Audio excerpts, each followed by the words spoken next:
Oso ondo, prest bali gaude, hasingo gera, egun guztioi, eta eskerrik asko, komunikazioetara etortzeagatik. Gure gaurko helburu nagusia izango litzateke azaltzea eta zuen ganatzea Foru Aldundiaren eta Donostiako udalaren arteko hitzarmen marko bat, eta eskuartean duzuen dokumentazioan agertzen den bezala, azkenean elkarrekin egingo dugun apostu baten berri emateko. Apostu horrek gero hitzarmen bat zehaztuko du eta gauzatuko du, konkrezio bat edukiko du hitzarmen baten inguruan, baina nik uste dut hitzarmena baino gehiago dela. Azkenean elkarlan baten estrategia orokor bat zuen ganatzeko deitu zaituztegu eta egin dugu gaurko komunikazioa. Ni sarreratxo bezala esango nuke Foru Aldundiak hasieratik bere legealdi honetan garbi eduki duela Gipuzkoa indartu beharra zegoela. Indartu beharra zegoela, Gipuzkoak eredu sozioekonomiko propioa dauka, eta eredu hori indartu beharra zegoela. Beraz, arlo ekonomikoan, arlo teknologikoan, arlo sozialean, kulturarloan, hizkuntza arloan, indartu behar zela gure lurraldea. Eta beti esaten genduena zen, Gipuzkoa lurralde bezala estrukturatzeak eta indartzeak ekartzen zigora Euskal Herriari lurralde oreka, eta beraz, Euskal Herria indartu egiten zela. Uste genuen lurralde desorekak ahuldu egiten zuela Euskal Herria, eta beraz, lurralde oreka bat egoteak eta lurralde guztiek euren estrategiak garbi edukitzea eta indartsu edukitzea sistema osoarentzako eta herri osoarentzako ona zela. Beraz, guk egin genuen azkeneko urte hauetan egin dugu legealdi hasieratik definizio estrategia bat aurrera eraman, eta definizio horretan egin ditugu sektora estrategikoak zehaztu.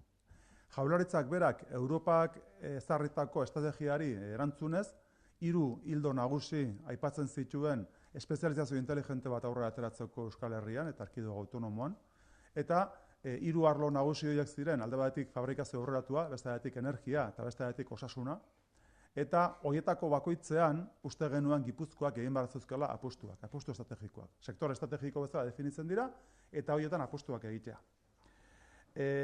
Hor, zeintzu dira definizio zehatzak arlo guzti horietan egin behar dituguna Gipuzkoan, zehaztu egiten dugu, eta energia arloan, uste dugu Gipuzkoan, indarra daukagula elektromugikortasunean eta energia akumulazioan.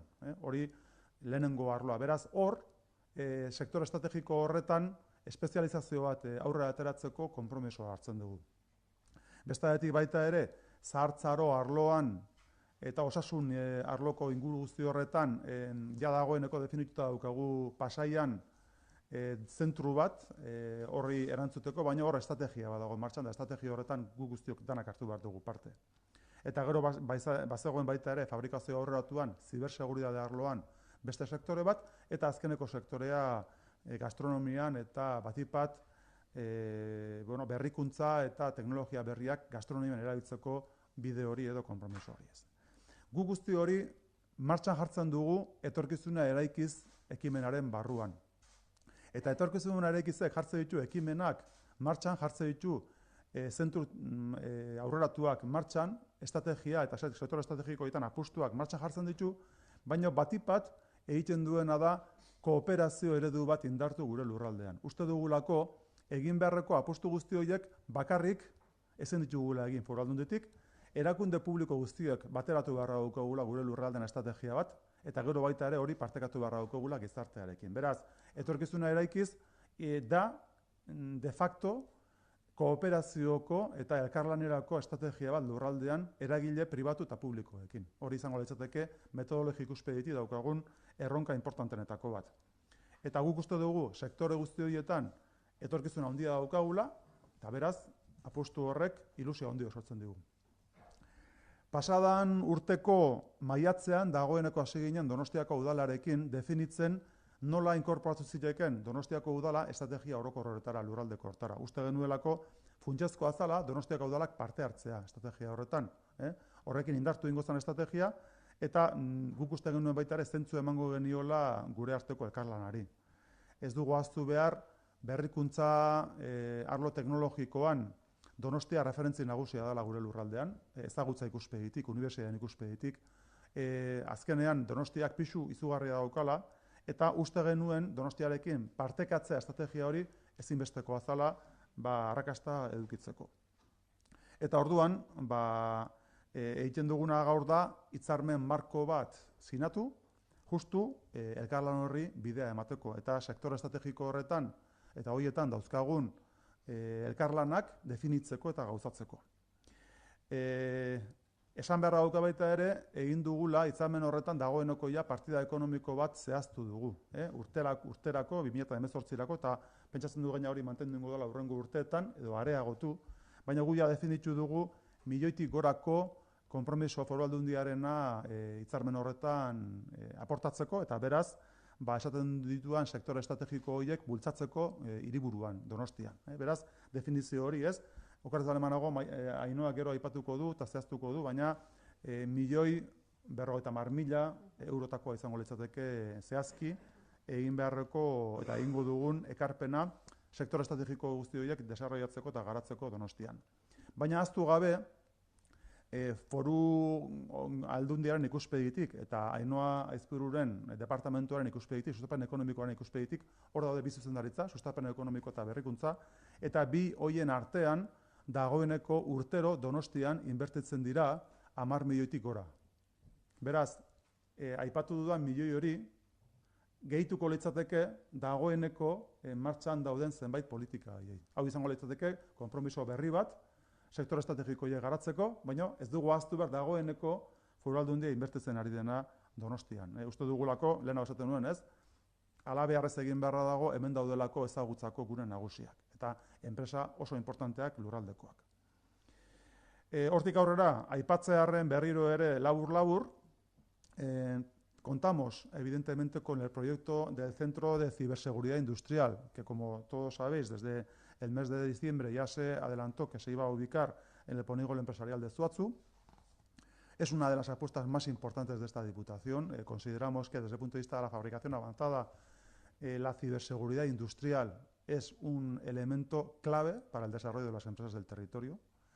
Desde la perspectiva de la electromovilidad, se va a producir también una colaboración de la Diputación Foral de Guipúzcoa en el proceso de la electrificación de las líneas de autobuses urbanos de la capital, y pensamos que esa vía de electrificación de las líneas de autobús es muy importante en la medida en que contamos con proyectos industriales que en ese aspecto, desde el punto de vista del autobús eléctrico, pues son líderes casi a nivel mundial, diría yo, en el territorio de Guipúzcoa. Y en ese aspecto, la electrificación, el hecho de que tengan esas empresas referencias concretas y líneas electrificadas en el territorio, consideramos que es muy importante para el desarrollo del sector en su conjunto. Y otra cuestión que quisiera subrayar es que desde la perspectiva de la innovación y de la generación de nueva actividad económica, el enfoque de la gastronomía 4.0, es decir, la inclusión de las nuevas tecnologías y de la innovación en la gastronomía, es una de las vías también para fortalecer ese sector. Y simplemente yo finalizaría estas palabras agradeciendo al alcalde y al Ayuntamiento de San Sebastián su implicación en las tareas y en las apuestas estratégicas que vamos a desarrollar en el territorio. Abrimos o profundizamos, diría yo mejor, una colaboración, una cooperación que entiendo que va a dar unos frutos realmente muy interesantes para el futuro económico y social del territorio. Beraz, aldortu dira bintzat eskerrik asko deneko, egindako apustuarengatik eta hortik aurrera iraukakitza. Bueno, egunon guztioi, egia esan edukinei dagokionean markedek desente aurreratu dut, saiatuko naiz hori ez errepikatzen, bai azaltzen, hilabete hauetan egin degun dana zertan oinarritu dan.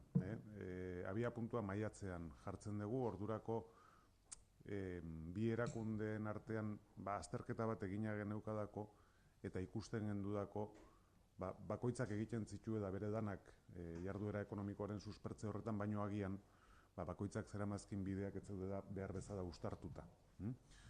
Ezaguna da, Donostiako udadak baditu da bere ekimenak esparru honetan, eta Gipuzkoako Foru Aldundiak etorkizuna eraikiz proiektuaren barruan erabaki zuen bere lanildoak martxan jartzea eta zenbait proiektu estrategiko bultzatzea. Bi horiek uztartzeko beharra ikusten genduen, eta orduan elkarrekin ekin dioguna da, hain zuzen ere, hori nola egiten den definitzera.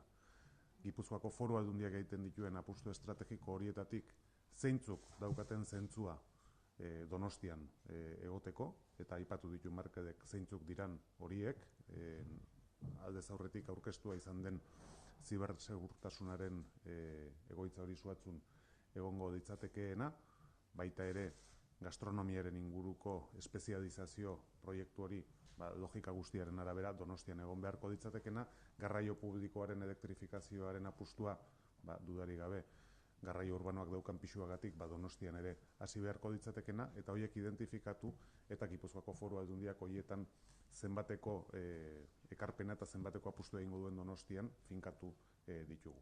Baina horrekin batera baita ere, jakina Donostiako udadak sustapen elkartearen bitartez bereziki aurrera eramaten dituen programak hor daude, eta hor ere ezarri dugu bide bat edo lan egiteko modu bat baita Gipuzkoako Foru Aldundiak ekarpena egin dezaien guk aurrera eramaten ditugun proiektu horiei. Horiek danak biltzen ditu konbenio honek, eta nik bai aipatuko nuke ezaugarri bezala, konbenio honek edo hitzarmen honek suposatzen duena dela abia puntu bat, elkarren artean lan egiteko abia puntu bat, garapena izango duena zalantzarik gabe, bertan jasotzen diren konpromezu zehatzak ekitaldiari dagozkionak dira, baina hemendik aurrera guzti hau moldatzen eta garatzen joango da, bi erakundeen eskutik, eta nire aldetik uste dut hau dela bidea, benetan. Uste dut jarduera ekonomikoaz ari garenean Gipuzkoako Foru Aldundiak eta Donostiako udadak egiten dituzten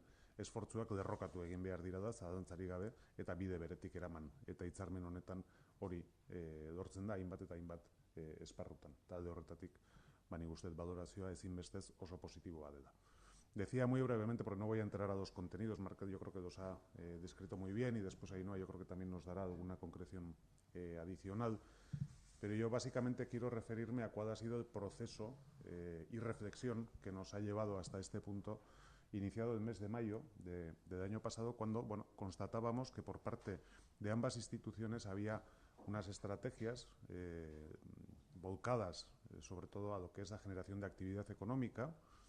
El Ayuntamiento de San Sebastián lleva ya una larga trayectoria en este campo, con una serie de programas, y la Diputación Foral de Guipúzcoa en esta legislatura especialmente hizo una apuesta de la mano de Etorkizuna Eraikis por identificar algunos sectores estratégicos de los que quería hacer una especial apuesta.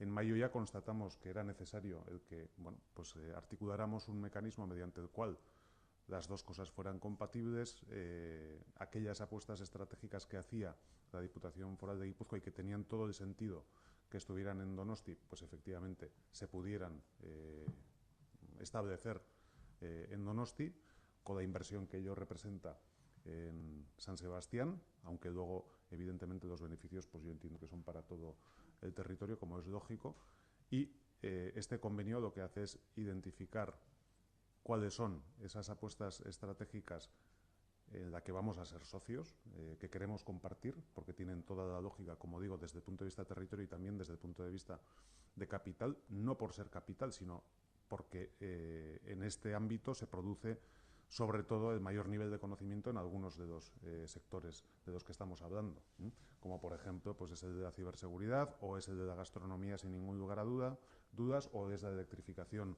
del sistema público de transporte por razones evidentes, o es el surf, o son sectores de los que algo creo que sabemos, o bastante. Entonces, esas cuestiones son las que se establecen en este convenio, y también simultáneamente se establece una aportación a la sociedad de fomento para que aquellos otros proyectos que la propia sociedad de fomento también desarrolla pues puedan tener el apoyo de la Diputación Foral. En conjunto, pues como digo, para el ejercicio 2018 esto representa más de 1 millón de euros de inversión adicional, y esa es una idea que yo creo que es importante que remarquemos, que se produce en San Sebastián, porque ya, y lo ha citado el diputado general, hay una inversión de 10 millones de euros de la que se benefician las empresas que están en nuestra ciudad, porque acceden a las líneas generales de subvención que tiene la propia Diputación Foral, pero aquí hacemos un esfuerzo adicional, y ese es el resultado de este camino, de este proceso, de este convenio, que marca un punto de inicio. También eso yo quisiera dejarlo claro, ¿no? De colaboración, que esperemos que seamos capaces ambas instituciones de desarrollar a futuro por esta vía, que es la del acuerdo y la de, pues del convenio, y llegar a compartir cuál es la visión estratégica y cuál es la aportación en esa visión estratégica que hace la capital del territorio. Bueno, nire aldetikan hori, Ainhoak orain ustez xehetasun gehiago emateko aukera izango duela, eta berari pasatuko diot hitza. Mila esker, Eneko. Niri dagokit, hitzarmenen lantzen diran 5 puntu horiek gehiago garatzea, ez? Alde batetik eta lehenengo puntu bezala, zibersegurtasun industrialeko zentro aurreratua, dakizuen bezala elkarlanean jarriko dugu martxan, ezagutza sortuko duen zentru bada, berrikuntza sustatuko du, eta baita ekintzailetasuna, sensibilizazioa eta talentua formatzeko aukera ederrak alor honetan. Bi erakundeok erabaki dugu zentru berri hau Zuhatzuko parke enpresarialean jartzea eta Urola eraikinean kokatuko da. Eta zentru hau bai Foru Aldundiak eta bai Donostiko udalak osatuko duten fundazio publiko batekin kudeatuko da. Puntu honetan, konsignatuta dagoen aurrekontua 400.000 eurokoa da. Bigarren puntua, beraiek aipatu duten bezala, elektromugikortasuna. Bi erakundeok, batez ere Debusen elektrifikazioko proiektu batean lankide izango gera, eta mugikortasun jasangarri estrategi honetan, nahi duguna da alde batetik garapen teknologikoa sustatu, adostasun batea iritsi puntu bat bultzatzeko, eta bestetik Donostiako hirigarraioaren sistema horretan autobus elektrikoa ezartzea, ez?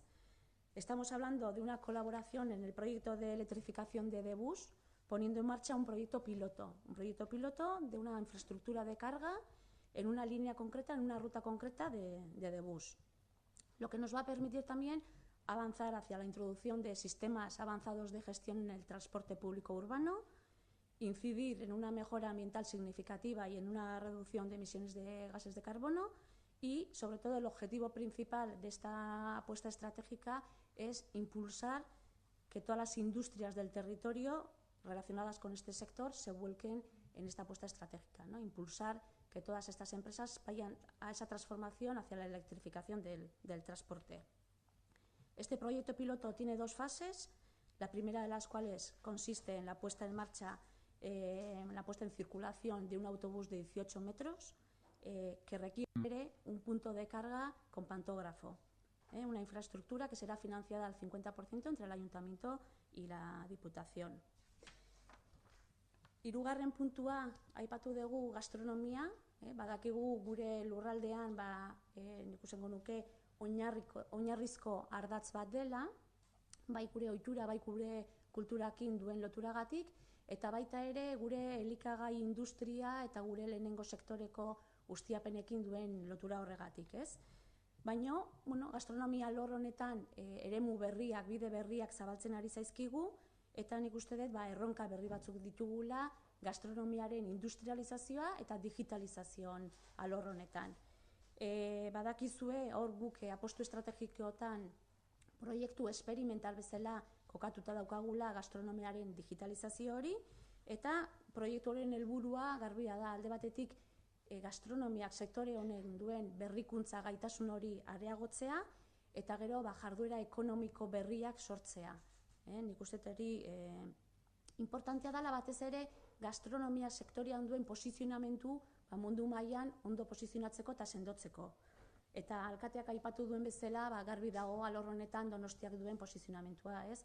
Bai, nik esango nuke zentraltasuna eta lidergoa gastronomia alorrean. Beraz, hori indartzeko, nik uste gastronomiako digitalizazio proiektu honekin pauso aurreratu bat emango deula, eta batez ere helburua da baita kokalekua ere elkarrekin erabakitzea. Alor honetan 300.000 euroko aurrekontua izango dugu. Laugarren puntua hitzengo dugu zahartzaroa eta mendekotasunari buruz. Sabéis que la Diputación está trabajando en el diseño de un centro de atención a las personas mayores y a la dependencia que se va a ubicar en Pasaia. Entendemos las dos instituciones que este proyecto, este sector estratégico, también nos brinda una oportunidad, una nueva oportunidad para la colaboración en este ámbito del envejecimiento, pero sobre todo también con el objetivo de desarrollar tecnologías, de desarrollar soluciones innovadoras asociadas a este ámbito que va a ser uno de los retos de, no sé si de futuro o de ya presente, ¿no? La Diputación y la capital guipuzcoana se comprometen a coordinar acciones, por ejemplo, con el plan también de Donostia Lagunkoia, sobre todo para implementar esas soluciones innovadoras que comentamos, tanto en la vertiente tecnológica y como en la vertiente social. Estamos analizando un poco las dos vertientes. Y lo que decíamos, el objetivo es atender a esas necesidades crecientes que ya, bueno, pues estamos, como diría yo, palpando, y que más que futuro, como decía, es ya una realidad en el presente, ¿no? Vamos a trabajar conjuntamente en este ámbito y el objetivo es coordinar las acciones y los planes que ambas instituciones estamos desarrollando. Eta, bosgarren puntu bezala, fomentoko soziedadea aipatuko dugu. Gipuzkoako Foru Aldundiak Sustapen Ekonomiko Departamentutik programa batzuk garatzen ditu. Nahi duguna da koordinazio bat egotea, batez ere eraginkortasun handiago bat lortzea, eta bi erakundeak, bai Donostiko udalak eta Aldundiak, konpromiso bat hartzen dugu, lankidetza mekanismo horiek indartzeko eta abian jartzeko. Batez ere arlo nagusi batutan, berrikuntzan eta ekintzailtasunan, baina, esan dugun bezala, arlo guztitara zabaltzeko asmoa dagona.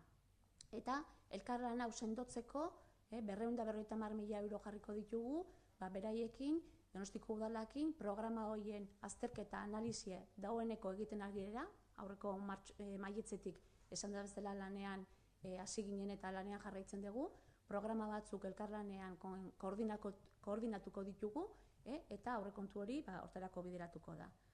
Eta esan bezala, nik uste, abia puntu importante badala eta lanean jarraitu behar dela, honi areagotzeko eta beste marko handiago bat emateko.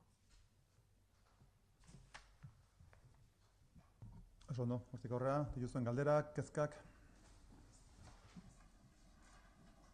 zalantzak.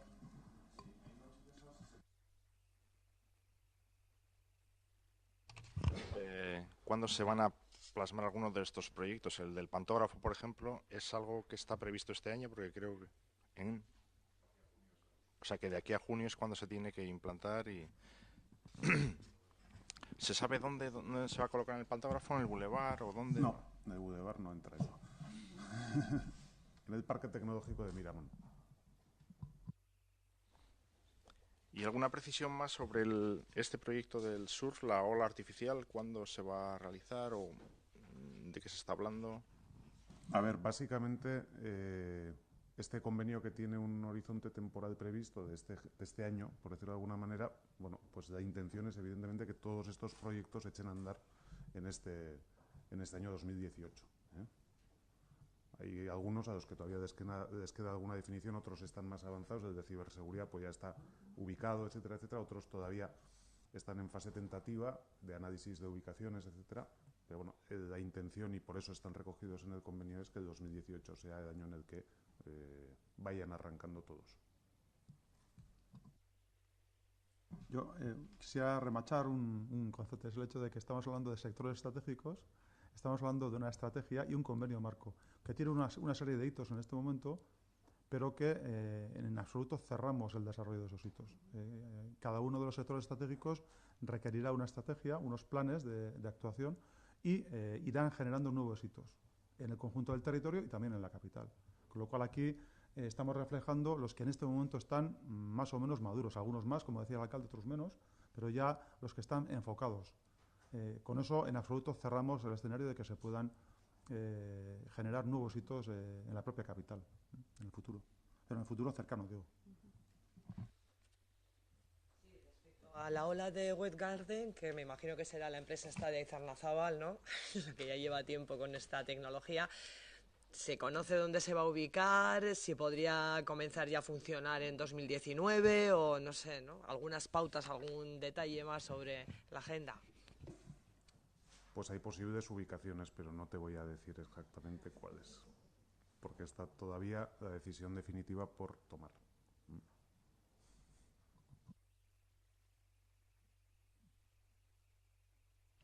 No sé si podrían especificar un poco respecto al tema de la gastronomía, ¿qué se podría hacer con ese proyecto? O sea, como para visualizarlo, no sé qué tipo de tecnologías se pueden implantar o cómo... se trata de incorporar al final las nuevas tecnologías al sector, ¿no? Cuando hablamos yo siempre pongo un ejemplo, cuando hablamos de dispositivos médicos, el dispositivo incorpora una mecánica de precisión, una electrónica, etcétera, etcétera, y eso parece que se entiende mejor porque visualizamos el dispositivo, ¿no?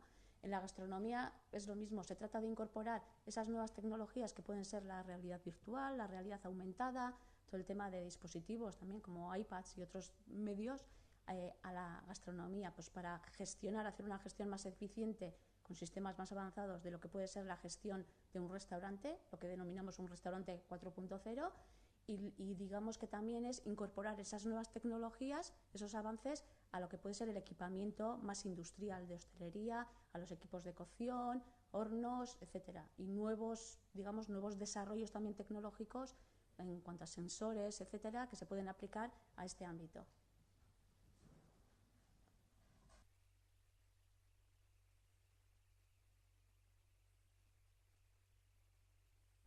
Oso ondo.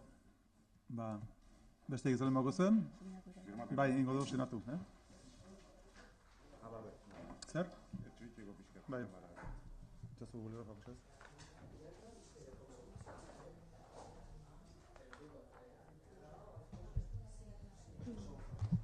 Horri